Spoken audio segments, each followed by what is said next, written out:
Hello and welcome back to Alex Makes Stuff. My name is Alex, and today we have a custom leatherworking project for you. So this little hatchet is something I put together recently. The hatchet head I bought many years ago and modified from an old axe head. It was bigger, I just cut it down and reshaped it a little bit. The handle I made out of hickory that I've had for a while, but I made the handle recently. I would have made a video on it, however, I was like 95% of the way through making it before I even thought to start recording. But I'm making a little leather sheath for this guy that you can attach to your belt that will be easy to pull the hatchet out of and easy to put back in without removing it from your belt. So anyway, I've got my paper template here. I did a few of these. I also made one out of cardboard to simulate the thickness of the leather I was going to be making this out of. I wanted to make it simple and out of one piece if possible. So here's what I came up with. The strap wraps around the back and will be fastened in place with a snap button on the front. I also plan to stitch the other piece of the strap onto the back so it all just kind of locks in place. Here's all the templates that I use. Basically, I just took a piece of paper and I wrapped it around the hatchet head and cut away pieces until it was the shape I wanted it to be, and then based my next piece off that, So here I am outlining my template on the leather. I put it on the back so that if I cut it from the back, I'm not going to leave any awful scratches on the surface of the leather that people will be able to see. I also like to be conservative with my materials, but I left myself plenty of space on any of the sides just in case I had to adjust anything or, if I made any mistakes along the way. So I'm cutting out the final shape from the leather right now. I'm using my 6-inch ruler as my straight edge and cutting all the curved lines by hand. I'll have to apologize in advance. You're going to see a lot of the top of my head. Hopefully my messy hair and hair color can entertain you guys while my head is blocking the view of the actual leatherwork, but just bear with me here. As I'm cutting out the little strip for where the neck of the handle is going to sit inside the leather, just doing a little test fit to make sure that it sits nice and tight. I don't want to cut away too much material and have it be loose and have it slide around inside the sheath, so I use my creaser or groover here to cut little grooves into the leather so that it will fold on the lines that I want it to and kind of keep that shape after it's folded. It just takes a little bit of the leather out so that when it folds in on itself, it doesn't have too much material there for it to get a nice sharp edge. Once I got my fold lines cut in there and test fit, I have to get a little piece of leather for the front of the sheath so that it has a little piece that will stop the axe head from slicing through the stitching that I put in there. It's typical to put like a extra piece of leather in between the two folds that you're attaching together so that it has something to sit against. It also creates decent spacing inside the leather so you can actually fit the axe head inside. Otherwise it would just be too tight. You can see here I'm using my groover again to cut the grooves for where I want these stitches to sit in the front of the piece of leather. I've also drilled 2 pilot holes so I can fit some screws in them to just kind of hold the leather together while I'm doing the stitching. And now I'm going to go in with my drill and actually drill all these holes. I don't have like a nice awl to just kind of punch the holes out, so I thought drilling through would be faster and give me nicer holes to do the stitching through. And I mean, it kind of worked, so can't complain. Of course, I punch out the holes first with my little chisels so that I can get them all lined out. The holes are evenly spaced, and then I'll drill them out afterwards so that they're big enough for me to get my needles through without any stress. But the drilling and the sewing is going to take a while because there's lots and lots and lots of holes. And that's kind of cool. You can see all my holes drilled into the wood underneath, so you can gauge how well I did. Here's a shot of what that little extra piece of leather in the front looks like. I'm just scratching up the surface now so that I can glue it, and I will have some more grip for the glue before I stitch it. And now that the holes are drilled all the way through the backside, I can take my groover and groove up over those holes as well so that when I put the stitches in, it will sit kind of flush with the surface of the leather so that it's not going to fray over time because it's just kind of protected sitting in this little trench. Now I'm going to drill the holes for the 2 snap button pieces on the front and the strap part of the sheath. Also, as I'm making this, I'm doing test fits and shaving away little extra bits of leather from the original design just to make it fit really nicely around the actual axe head. And since I've done a few modifications to this shape, I'm going to go back and do another template based off of this guy so that I have the exact shape that I ended up going with. So if I ever have to make another one, I will have the template. Now, snap buttons have been just kind of sitting in there, but I'm going to rivet them in now. You can't see it because I'm sneaky AF, but I actually drilled like 2 extra holes in the front of the leather to get the right spacing for the buttons so that when I close it, it's like really nice and tight around it. I had to try it a couple of times, but you know, them's the breaks. You can't see it because, like I said, it's hidden behind the metal, so nobody will ever know. Oops. But anyway, here I am with my strap cutter, cutting some straps. It's just used for, you know, cutting a certain width of leather. You kind of slide it through those two little pieces of wood there, and it slices through a blade.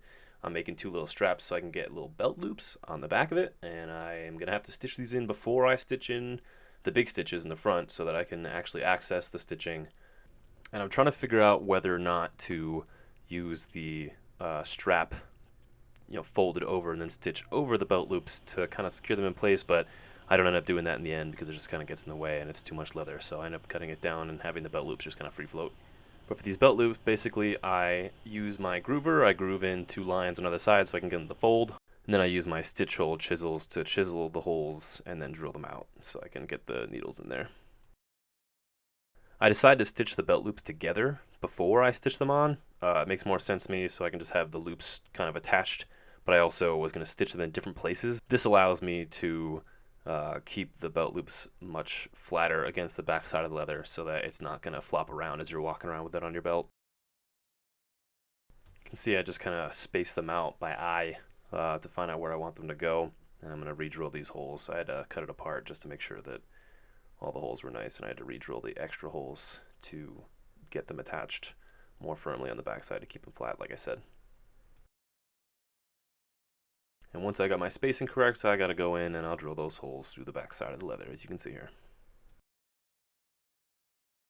And yeah, I ended up not actually recording a lot of the stitching for this. I mean, it took hours. Just imagine sitting and watching me thread through holes for hours. I mean, really nothing special. There's plenty of other YouTube videos of people doing much better stitching than I, so check those out. And just a word of advice, if you ever plan to do any leather stitching, drill your holes big and get the smallest needles you can, because the actual pain, the physical pain of grabbing these pliers and threading the needles through, turn this from like a 1-day job into like actually like a 2-day job. It took way longer because it was just awful. Don't stitch. But anyway, as you can see, I have started to stitch the strap to permanently attach it onto the back of the leather so that it is affixed and it will hold the axe head nice and firmly inside of the sheath. And the stitches turned out pretty well, so I can't complain too much. Now to finish off pretty much all of my stitching, I thread it through the same like final holes a couple of times so that it can't really unravel, and then I cut it and I burn it and I will hammer it with a mallet so it's just nice and flat and it's not going to go anywhere. And then I believe this is my final test fit before I end up actually stitching in that front part. So it looks good, it feels good. Let's get it together.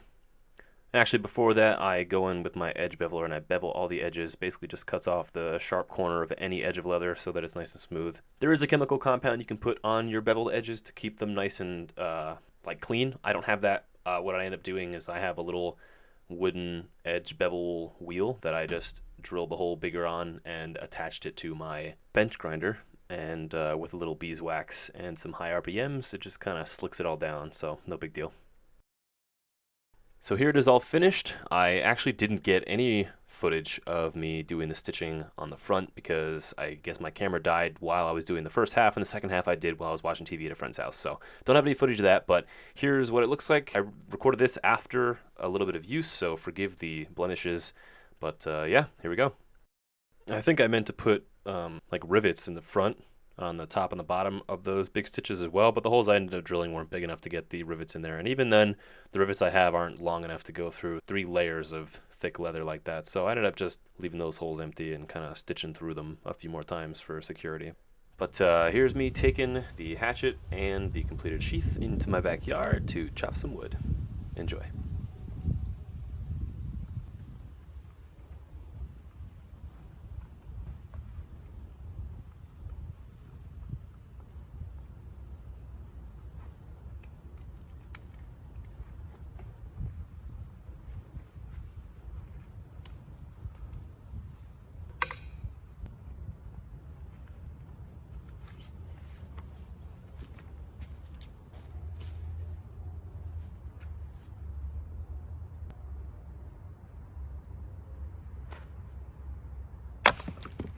If you're wondering, yes, she's sharp, and I actually use the same bluing solution that I use on all my other projects to blue the axe head once I got it attached to the axe handle. That's why you can see that it's darker in the back and shinier in the front where I polished it up and sharpened it up after I blued it.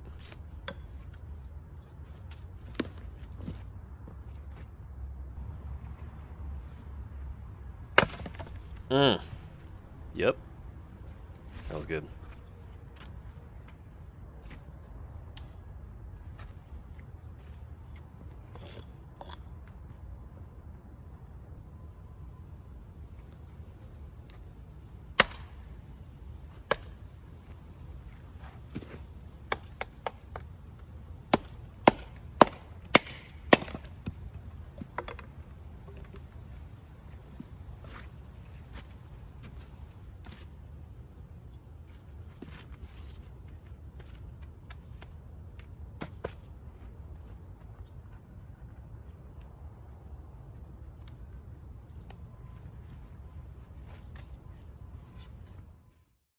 Guys, thanks again for watching. If you enjoyed this video, please leave a like, leave a comment, share it with a friend, and I'll see you in the next one.